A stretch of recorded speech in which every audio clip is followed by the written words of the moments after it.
ኢትዮጵያ ሶስተኛ ሳተላይት ወደ ጠፈር ለመላክ በዝግጅት ላይ መሆኗን ተናገረ።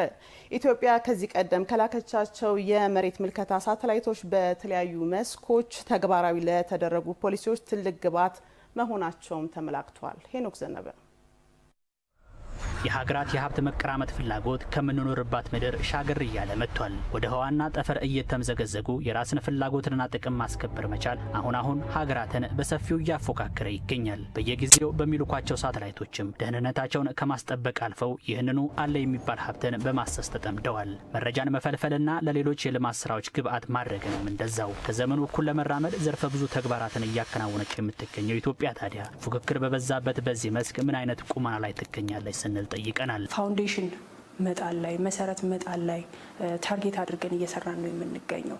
ስፔስ ከፍተኛ የሰው ኃይል ይፈልጋል፣ ከፍተኛ በጀት ይፈልጋል፣ ሌሎች ሪሶርሶችንም ይፈልጋል።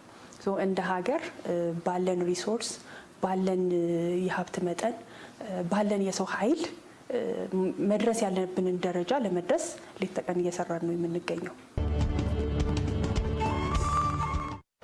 ኢትዮጵያ ከምድር ጥናት ባሻገርም በጠፈር ምርምርም በርካታ ስራዎችን እየሰራች ትገኛለች። የተለያዩ ዘመናዊ ቴክኖሎጂዎችንም ታጥቃለች። አሁን የምገኘው በእንጦጦ የህዋ ምልከታና የምርምር ማዕከል ላይ ነው። እንግዳችን አጠቃላይ በዚህ ማዕከል ስለሚሰሩ ስራዎች ያስመለክቱናል። እንኳን ደህና መጣችሁ። ፈረንጆቹ አቆጣጠር በ2019 ላይ የመጀመሪያ ኢቲአርኤስኤስ ሳተላይት ወደ ህዋ ተልካ ነበረ። ያችን ሳተላይት ከዚህ አንቴና ነበር ግንኙነቶችን ስንፈጥር የነበረው፣ ዳታ ስንቀበል፣ ከዚህም መልእክቶችን ስንልክ የነበረው። ቀጣይ እንግዲህ ከዚህ በመቀጠል ራሳችን አቅማችንን በመገንባት ወደዛ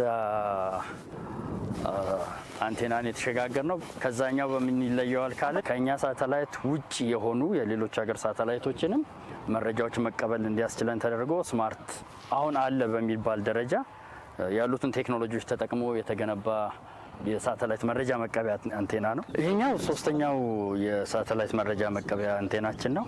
ከሌሎቹ ለየት የሚያደርገው አንደኛ 12 ሜትር ዲያሜትር ነው። ሌላው ደግሞ አሁን ዓለም የደረሰበትን ቴክኖሎጂ እንዲስ ተደርጎ የተዋቀረ አንቴና ነው እና መልታይ ሳተላይት ወይም ብዝሃ ሳተላይቶች ትራክ ማድረግ የሚችል ብዙ ጥቅም ላይ ሊውሉ የሚችሉ መረጃዎችን መሰብሰብ ያስቻለን አንቴና ነው ማለት እንችላለን። ኢትዮጵያ ከዚህ ቀደም የላከቻቸው የመሬት ምልከታ ሳተላይቶችም በተለያዩ መስኮች ተግባራዊ ለተደረጉ ፖሊሲዎች ትልቅ ግብዓት መሆን ችለዋል። የሳተላይት መረጃዎች ለተለያዩ አፕሊኬሽኖች ተጠቅመናቸዋል። ለምሳሌ የአባይ ግድብ ከምንጣሮ እስከ ውሃ ሙሌቶቹ ምን ይመስል ነበረ ፕሮግረሱ የሚለውን ነገር በኢቲአርኤስኤስ 1 ሳተላይት ነበር ስንከታተል የነበረው። አሁን ድረስ መረጃዎቹ አሉ። ፍላጎቱ ላላቸው ተቋማት በሚያቀርቡልን ጥያቄ መሰረት መረጃዎቹን እንሰጣለን። እንጦጦ ያለውን የማግኔቶሜትር መሬት ማግኔቲክ ፊልድ የሚለካ ኢንስትሩመንት አሁናዊ መረጃ ነው። ከፀሐይ የሚመነጣውን የተለያዩ ስቶርም አይነቶች አሉ።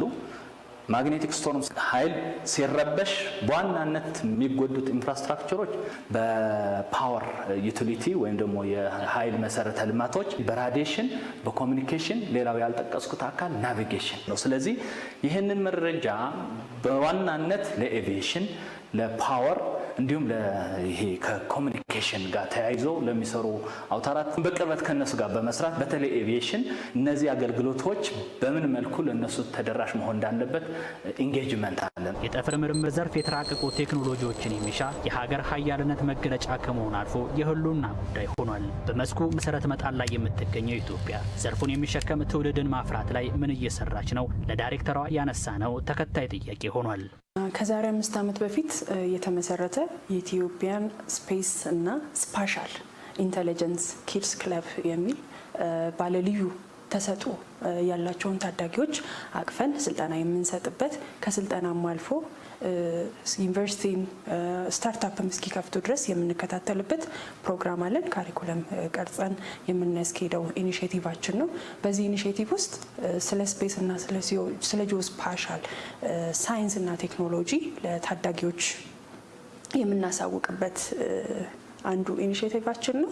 ሪሞት ኤሪያ ላይ ያሉም እንኳን ቢሆኑ የክልል መስተዳድሮች እንዲሁም የከተማ መስተዳድሮች አግዘውን ታዳጊዎች ጋር የምንደርስባቸው እንደ ሀገር ያሉ ታዳጊዎች ላይ የምንደርስባቸውን አግባብ እያስተካከልንና እዛ ላይ እየሰራን ነው የምንገኘው። ኢትዮጵያ 3ኛ ሳተላይትን ወደ ጠፈር ለመላክ በዝግጅት ላይ እንደምትገኝ ለማወቅ ተችሏል።